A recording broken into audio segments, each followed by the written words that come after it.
daughter-in-law, every day you bring along 10 people. Come on, she's a human being.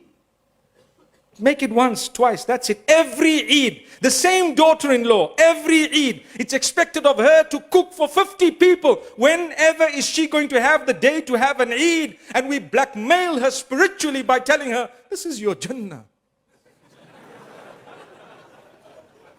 Your Jannah, you could have said, okay, my Jannah is I'm going to buy some food from outside and put my pride wherever it belongs, and I'm going to ensure that you too can have a beautiful Eid. Why are the restaurants there? For what? Why do they open on the day of Eid?